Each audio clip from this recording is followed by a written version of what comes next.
ஈகை குணமும் இரக்க மனமும் வளர்ந்த மாதம், நல்ல தியாக உணர்வும் நியாய குணமும் சிறந்த மாதம், வாகை சூழும் புராணை தந்த மாதம், இந்த வையகமே வியக்கும் நோன்பு வந்த மாதம், பசி என்பதை யாவருக்கும் உணர்த்து மாதம்,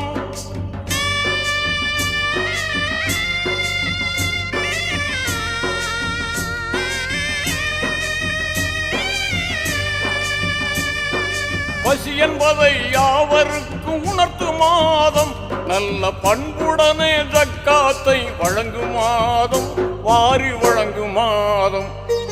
ரமலான் புனித ரமலான், ரமலான்